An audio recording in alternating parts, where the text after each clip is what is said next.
Hello.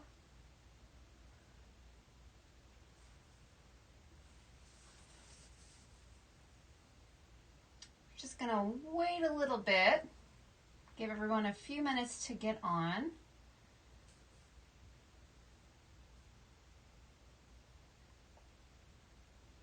But while you're watching, I'll talk for a little bit. I'm really excited. I actually am starting a new job, so I can talk about that because it's art related. I am going to be a preschool through 8th grade art teacher at a local elementary school, as well as their middle school, so 6th, 7th, and 8th grade STEAM teachers. So I get to do some of this fun science stuff, which I really love. So yeah, I've been doing a lot of work prepping for that, and school starts next week. So it's going to be fun. I don't know what else to say about it, but really excited and looking forward to it. Hello from North Seattle, Marcer.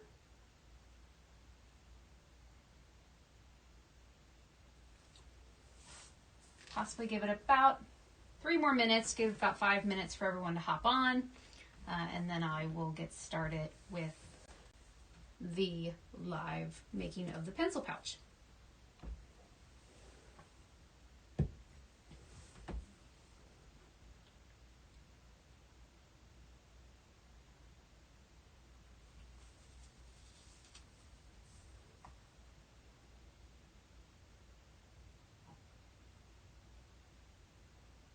Where am I located? I live in Southwest Ohio, just north of Cincinnati.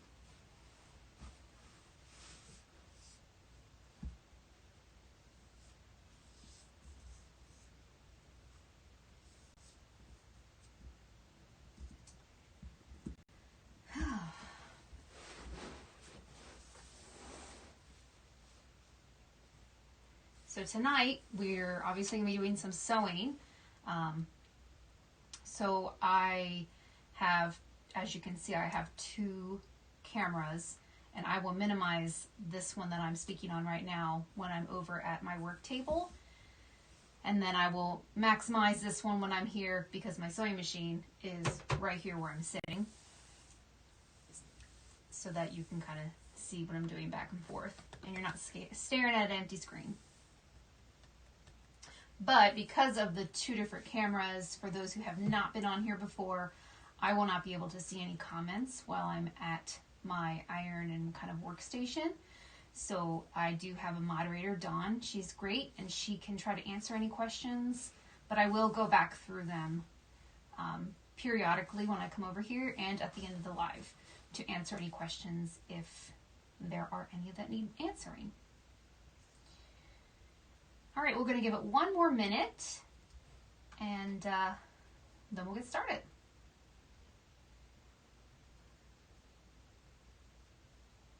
And Dawn put in the comment section, if you didn't see it, make sure you drop a comment because she will be giving away 2 $25 digital gift cards tonight for ThermOWeb's online store. So make sure you drop a comment. And all right, it has been about 5 minutes. I am going to kind of minimize my screen here just a little bit. I'm not going to take it completely off. And then I'm going to go over to the workstation.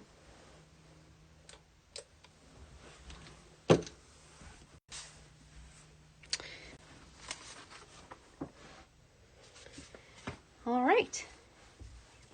So tonight we are going to be making this pencil pouch. It measures approximately 9.5 inches by 7.5 inches and has a nice little key ring. So if you want to hook it onto anything, it has the mesh front so you can see everything, and it does have space up here if you really want to fill it up. But what's nice up here too is if you are so inclined, you could add grommets to fit into a binder. Possibly only 2 grommets. It might not be long enough for 3. So let's get started. I just turned on my iron because the first thing we're going to need to do is I'm going to go over the different materials that we have tonight. So you're going to need, I have a 12-inch zipper. You might be able to get by with something a little smaller if you're just using zipper by the yard, but just one of these basic zippers that has a beginning and end. 12 inch is the way to go because it is 9.5, and they usually sell them by in increment. You might be able to get by with 10, but then you're cutting it close to hitting this metal in the sewing machine. So a 12-inch zipper. Let's start with the bigger pieces. This piece here, this is going to be the backing and the inside. This is 9.5 by 15 inches. And along with this piece, you will need a 9.5 by 7.5 inch fusible fleece. It comes in by the yard, or you can buy it in a packaging like this. It is non-woven, so the direction that you cut it does not matter. So scrap is great to use if you have small pieces of scrap for this. We'll also be using a mesh. This I just got at the local craft store. It's polyester. It does have a little bit of stretch to it, so when we do sew it, I'll make a mention of keeping that in mind. That's why I cut it slightly bigger than we need it, to make sure that we didn't lose any. And then you will need two 9.5 by 2.5 inch strips. One of these will be for the zipper, and the other one will be for the top part. So one's for the zipper, or for the mesh, I'm sorry, because they both go on the zipper. And then the other piece is this top piece. And for this top piece, to give it some body, since we are not quilting, that's where this fusible, medium weight fusible comes into play.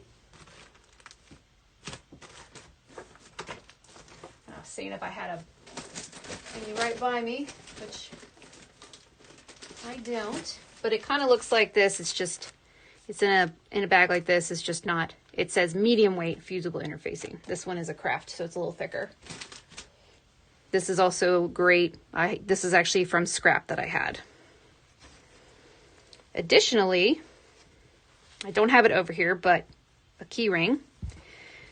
For that key ring, you will need a 2.5 inch by 3.5 inch piece of fabric. And then tonight, I won't be showing you putting the binding on unless we get to the end and everybody wants to see me put the binding on, just because it is a long process and you're just going to be staring at me sewing. I can show you how I do it, but you need binding. And I personally use 2-inch binding by however long I need it. Some people like to use a little bit smaller. Some people like to use 2.5 inch. I have found my magical number to be 2 inches width. So we're going to do all of our ironing first. So we don't need our binding right now. We don't need these. So we're going to iron or press our tab.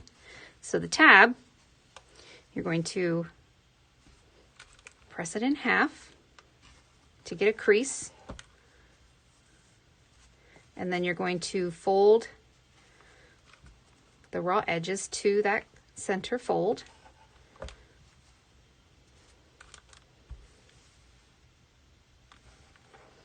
And then fold it one more time.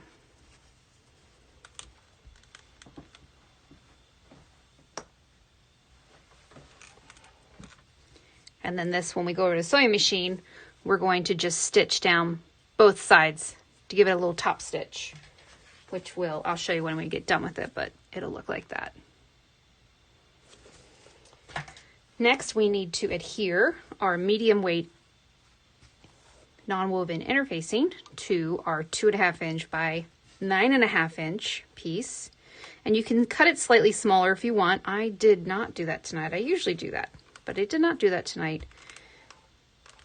So I just usually give it a little press from this direction I also like to press it this way. And the reason I like to cut it smaller, and right now I'm just being very thoughtful on how I press this, is you can kind of see overhangs. Even if you cut it perfectly,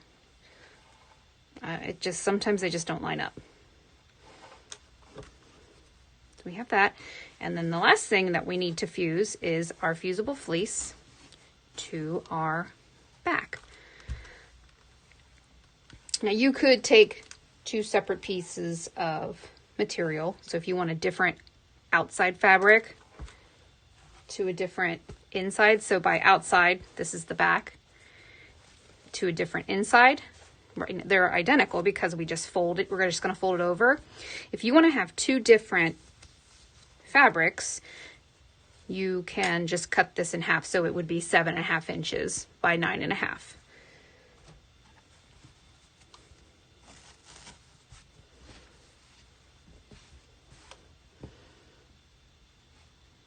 So now we're going to fuse.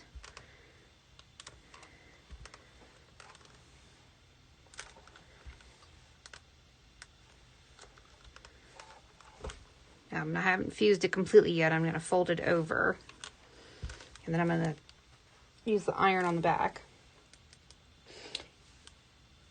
In the supplies list, I mentioned using basting spray. I do that sometimes when I'm not quilting it. I'll just spray a little bit just to kind of hold it in place while I'm sewing, because once it's sewn down, it's fine, but just so that it doesn't move. And then I'm going to turn it over, and this side isn't really fused yet. So we're going to give it a good press on this side to fuse it.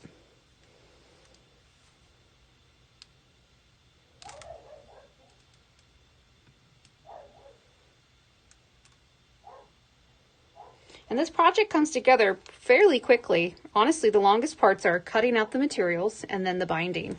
But if you just think about the actual process of putting the bag together, comes together pretty quickly.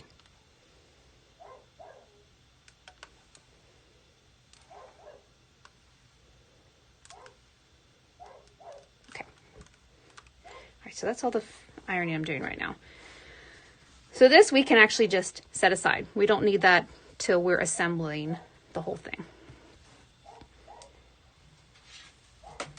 So next, actually, we will need the iron, but it's still pretty hot.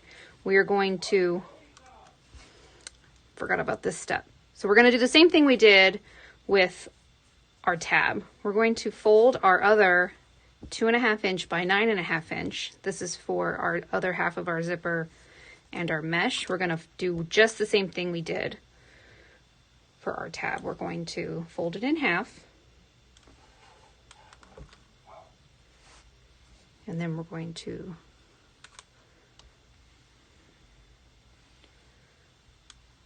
bring those raw edges to the center.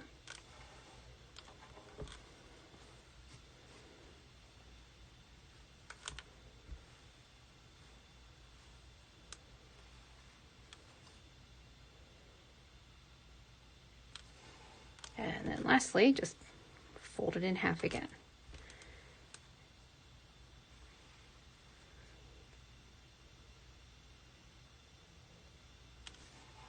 Okay, now I think I'm done with the iron. So what this creates is a little pocket for our mesh to go into. And like I said, it is a little stretchy, so you just have to that's why I made it a little bit bigger. Gives me plenty of wiggle room to just kind of line it up in there. And I could put this up in there. I wonder if it would hide it all. That's the edge of it. And it does. So we're going to do that. So we're going to pin it just so that it holds it in place for us. Or you can clip, whichever you prefer. Either one will work.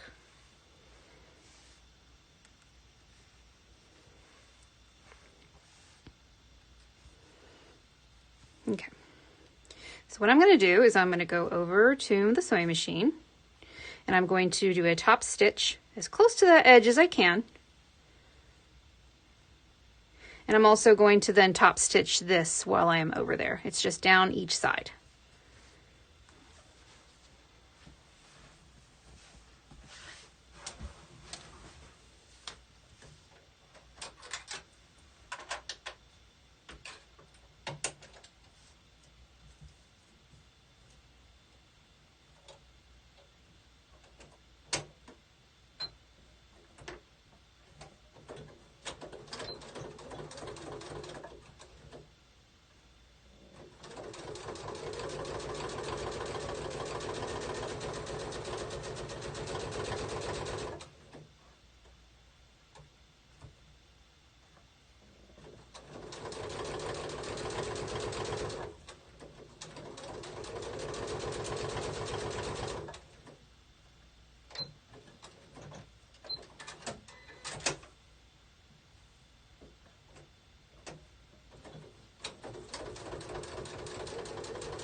So I'm not sure if you can tell because the video was kind of small while I was over there. I was switching back and forth between presser foots. I used for this, I wanted to get as close to the edge as possible. So I wanted to be able to see what I was doing. I just used my zipper foot because that was open. And then this was just my regular foot. So we're done with this for now, the little tab. We can just put that off to the side. And now we're going to be attaching our zipper. So the hardest part of this is this piece. It's small, but it is manageable. So what we want to do, because there's no lining for this, we only have to take our zipper, which is right side up currently, and flip it right side down. So wrong side facing up, and just line it up so that these little metal pieces won't be near your sewing machine. And we're going to pin or clip that in place. And from this, I'm going to turn it so that so I can pin it how I want it.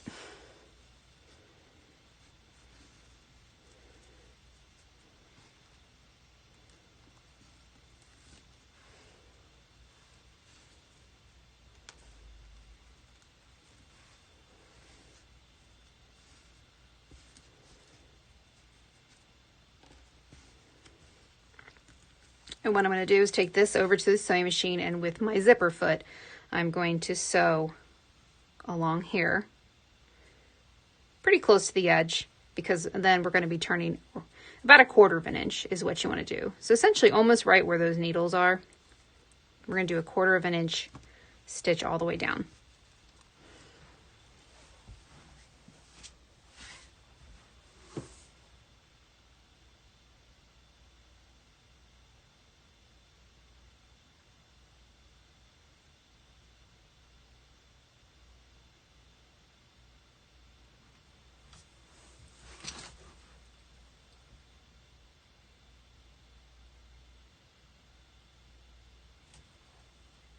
Sorry, I'm just looking at all the comments.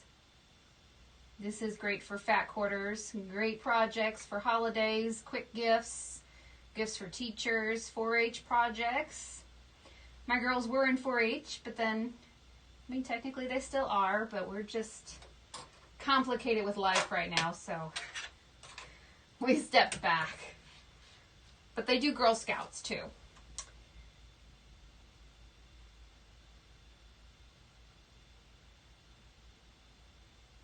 I have not used vinyl in place of mesh, but you totally can. Totally can. Same principle, same design. Honestly, when I was coming up with this project, I just wanted to use things I had on hand, and I had this mesh from when my Girl Scouts made dunk bags for camping. And by dunk bag, for those who don't know, it is what you put your dishes in when you're washing them out in the woods because you don't have sinks.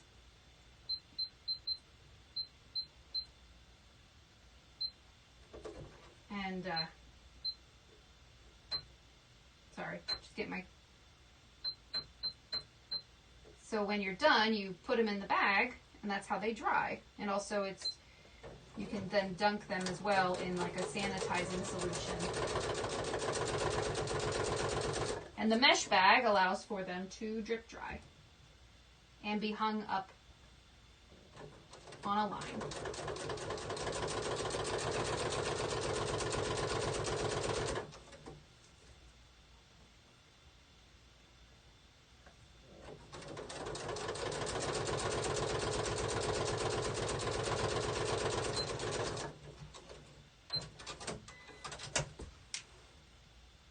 And thank you about my donut pincushion. I love it too. All right, so I stitched that on there. You can kind of see it. And now what we're going to do next is we're going to press this up. And I turned my iron off, but it's still hot, so it's giving me just a nice press. I don't need it to be too hot. Just enough to kind of press that up. And if this is too small for you, or let's say you're 4-H students, make it bigger. It would just have a bigger section down here versus mesh, because this can get a little finicky. So you can always make this instead of 2.5 inches, like this piece here, you can make it 3.5 inches, and it would give you just that little bit extra. So what I'm going to do next is, now that I have pressed it over, I'm going to top stitch on the zipper.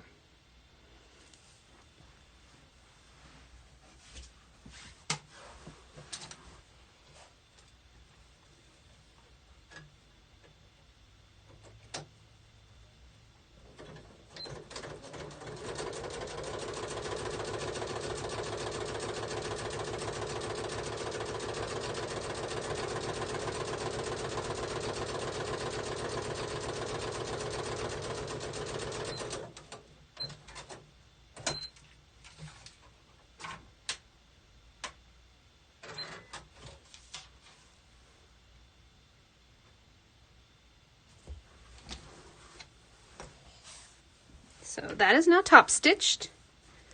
The same principle applies for the top. The only difference here is we have to line it up with our fabric piece. The mesh is a little bit big, that's going to get trimmed off. So for this, we're going to place our fabric piece down, right side down, wrong side up, and we're going to line it up along our zipper and have it line up with the edges of our other piece. And I'm running out of pins. Let me go grab some. I have another pin cushion over by my sewing machine, and I go back and forth. When this one's empty, then I switch and I bring my other one over here, but I'm just gonna grab some pins.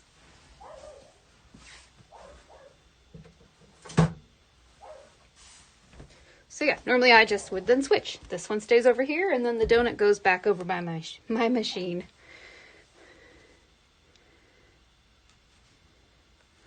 So if any of you have crafting areas where, for like this is in a little different location of the room, this method works really well. All right, so what I'm going to do now is I'm just going to, about 1/4 inch in, stitch it down with my zipper foot. I'll bring it back over here.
right, that's stitched.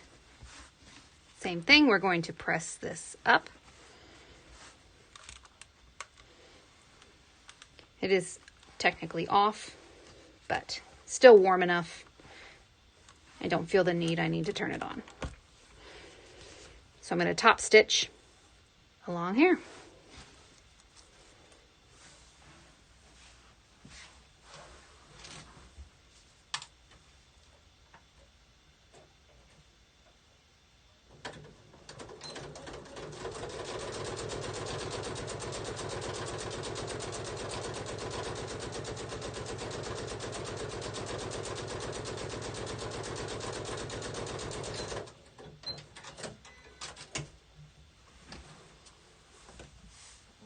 Thanks, Dawn, for putting up that link. Yes, there is a tutorial. And if you go to my Instagram, you can see like a really fast reel. It kind of shows you within like a minute and 30 seconds how it's done. If you just want to see quickly, but there is a full tutorial and there is a video. I have a video on my YouTube channel, which of course it's slowed down and walks you step by step through the process of making the donut pincushion, because they can come in all sorts of colors. I have one right here that I believe this is the one I used for the tutorial on the Instagram, little pink one. And they get addicting. I have like a whole, baker's dozen of them somewhere. All right, so we have the front of our mesh bag put together. At this point, we will be trimming it because we will be assembling it. So let me go get my cutting board.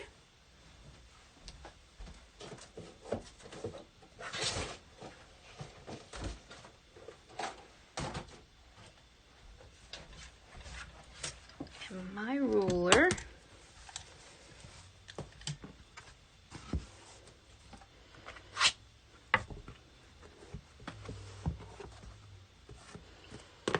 So with trimming it, I'm just trimming it to the 9.5 inch by 7.5 inch size.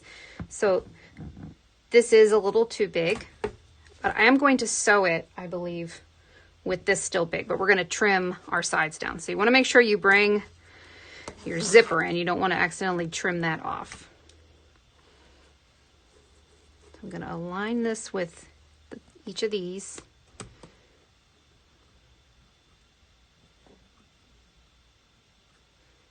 Now, it was a little wonky. I guess I could bring that zipper all the way through so it's not so wonky.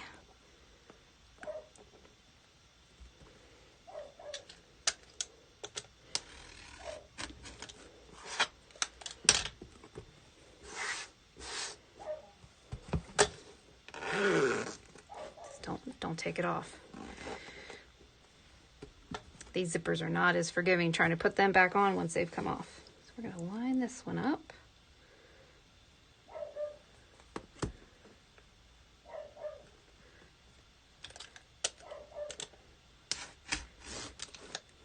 You might be able to hear my dog. He's going crazy in the background. I don't know what he's barking at.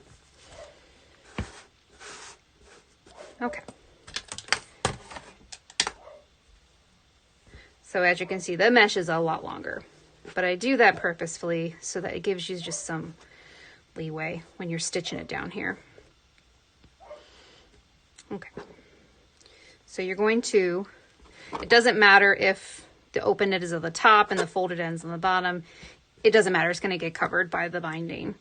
So you're going to align your back piece and your front panel, and you're going to pin together or clip.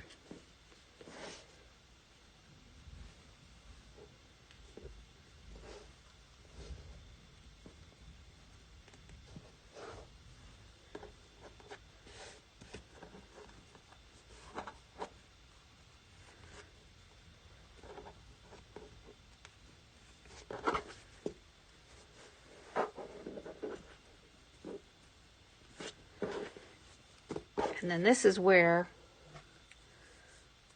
our tab comes into place. You're going to fold it in half. I'm going to flip this over, and you're going to place it going towards the center of your piece.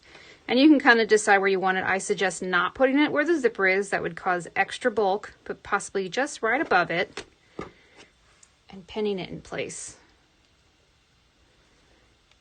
It is going to get hidden in the binding. So the next step is I'm going to baste this. So for those who might not know what basting means, it's just a simple stitch to hold everything in place. It's not the final stitch. Usually it's a larger stitch. I'm just going to use my regular stitch that's on there and do about 1/8 of an inch away from the edge. And once I get down here, and then we'll trim that off.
So the bag is almost done. And since it really didn't take that long to make, I will do the binding on screen. So what I'm doing now is I'm just going to trim off the excess mesh.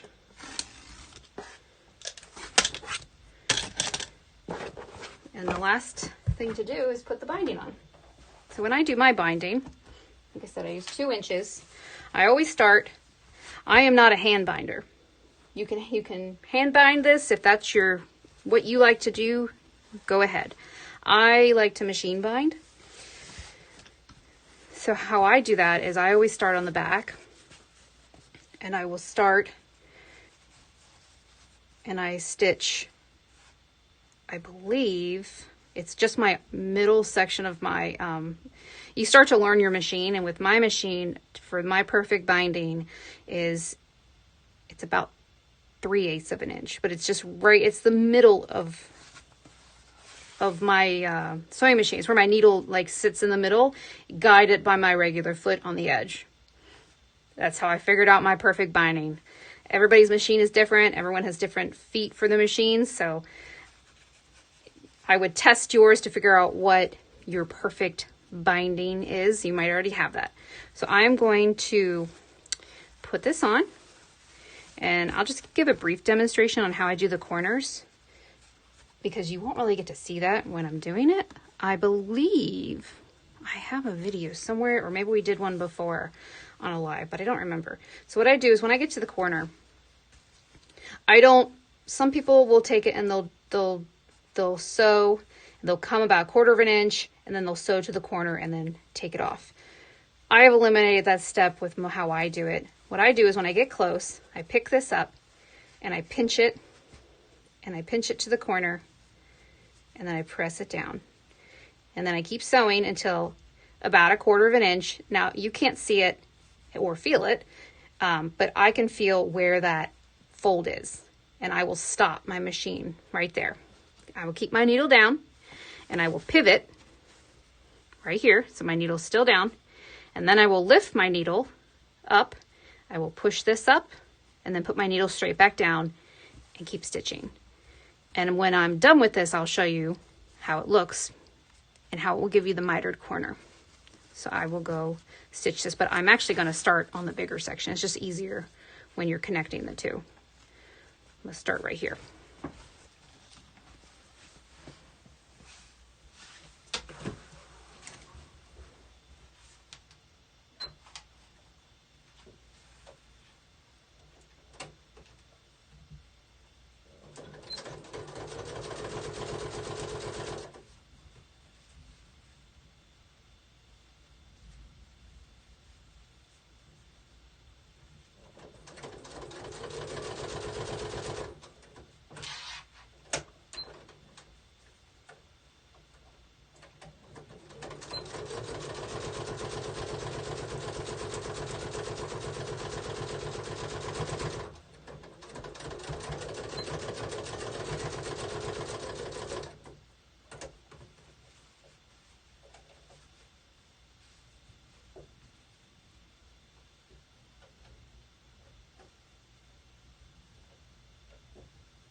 Zoom this out.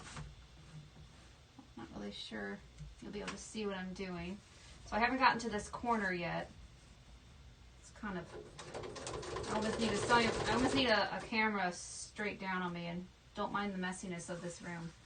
It's been a combination art room slash getting ready for my classroom curriculum room. So what I just did is, so I'm pinching. It's kind of hard to see with the light. Let's see. So I am pinching. So here it is straight. I'm taking it, I'm pinching it, and putting it to the corner and laying this out flat. And then I'm folding it down. And then I'm going to sew, which I turned this off because it was kind of glaring. I'm going to sew to this corner.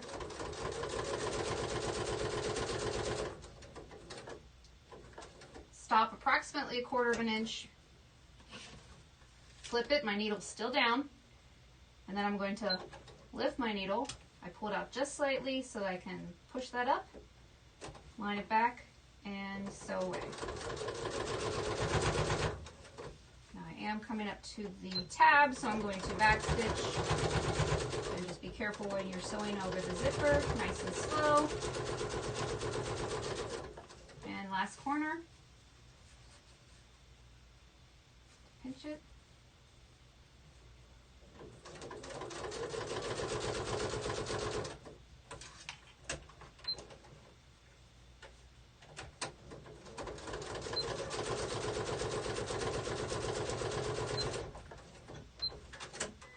Now what I didn't mention was joining these. So I stop a few inches away, and usually for me, since my stitch is about 3/8 of an inch, that's how I just eyeball it now, but you can measure it for more accuracy. And then I don't do a diagonal seam. It has never worked for me. I've always messed it up, so I just do a straight stitch. I pinch them together, straight stitch across.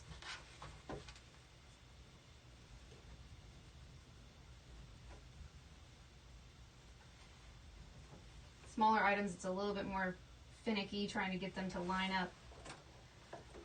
When you're doing a quilt, you have a lot more extra space to line up these two end pieces.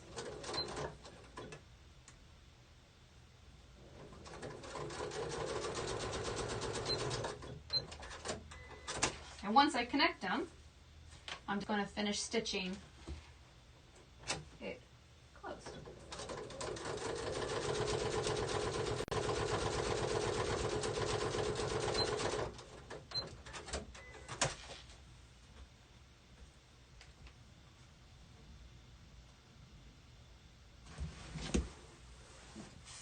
Okay, so we have our binding on the back, and here you can kind of get a look where it comes across. This is where I had pinched it and folded it down. Of course, it's sewn now. Then I pivoted it, lifted it up, and started stitching again. And now, it's a matter of just turning it to the front. And I will turn the iron arm for this. A lot of times I don't press it, but I'll press a little bit for tonight. So the final step for putting this on with the type of binding I do is I just fold this over to the edge, and then it will be folded over.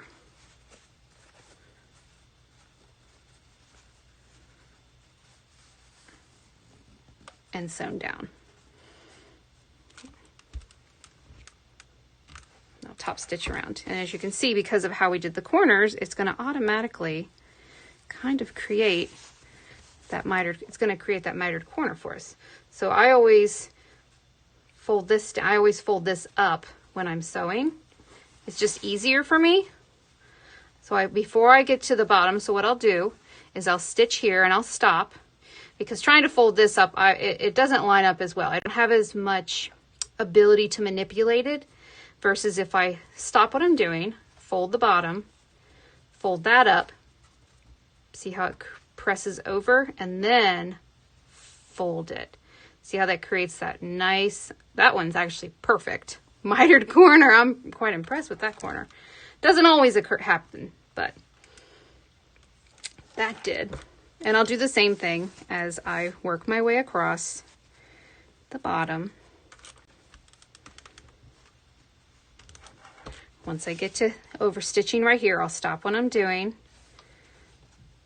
We're gonna move that up. I'll fold the bottom up, kind of press that out, and then fold it over and stitch till I get to that corner, and I'll do the thing all the way around. So let me just give this a little press up here, and I will go finish sewing it.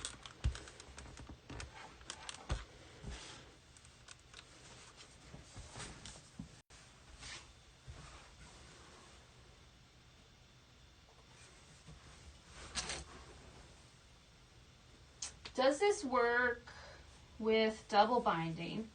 I have done double binding, and yes, it does actually. I'd have to pull out one of my, actually I think you can find it on one of the projects. I don't know if it's a ThermOWeb project, but it's definitely on my blog. It is, what's the project name? I use a rounded Dresden. When I'm done, and I will link it up unless Dawn finds it before me. If you go to my website, if you type in, it was with another company. I used a ThermOWeb product, but it was another company's die cutting machine that I used. But I did the double flanged binding.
And that, it is complete. Let me go grab a little key ring and then it will be complete.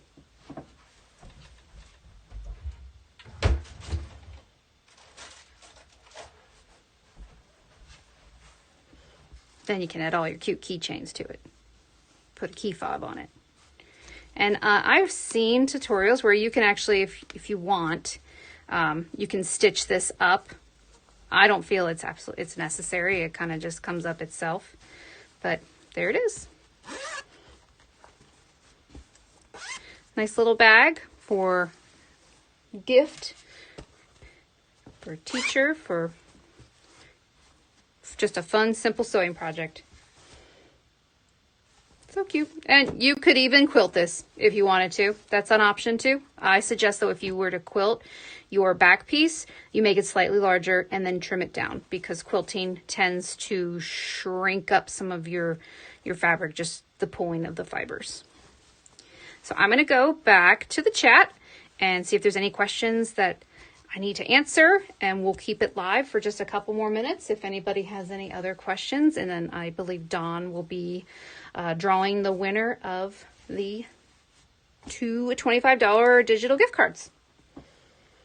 And those who said they love the color fabric, thank you. I do too. Yellow's my favorite, so I found the yellow zipper and I had to figure out something I could make with the yellow.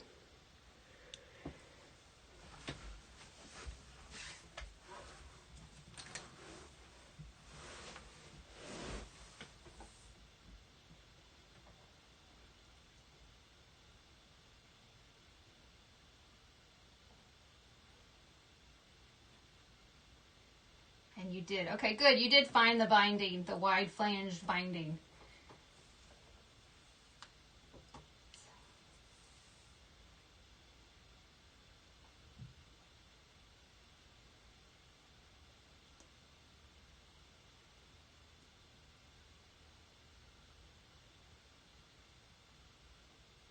Yeah, I always used to dread binding. Like, I'd get the whole process done and then binding, because I used to stitch it down and then hand stitch it on the front. I wouldn't machine bind it, and then I figured out how to machine bind it on the front, and I have not gone back. Some people find it therapeutic, and that's good. That's great. I do not. Probably because when I did fiber arts in school, we were required to hand stitch it, and I did not enjoy it.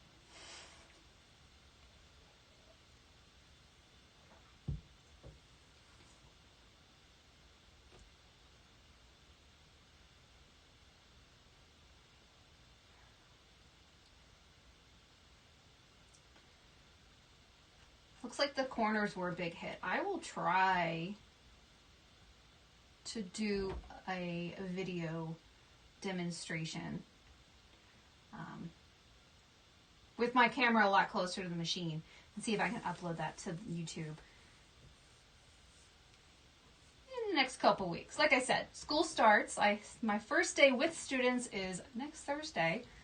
And for those who don't know, I am actually in a transition to teaching program. So I've not officially ever been a school teacher. So I've done teaching here, teaching with Girl Scouts, essentially teaching when I worked in the senior living communities with their programming. But this is my first time in an actual classroom teaching. So we're gonna take a little break, and the next time you'll see me will be our live in August, but I won't have any other tutorials for next month. And congratulations to our winners. I'll keep the live going for just another minute. And I hope to see you all next month with our next project.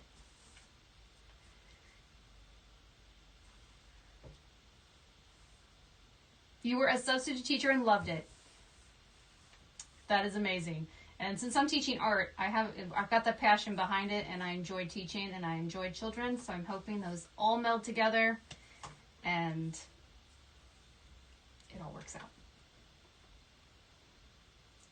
All right, thank you everyone for joining tonight. again, like I say every month, if you have a suggestion of a product you want to see used or a type of project you'd like to have more information on that I can do in a demonstration, you can either message me here on Facebook or you can drop a comment on our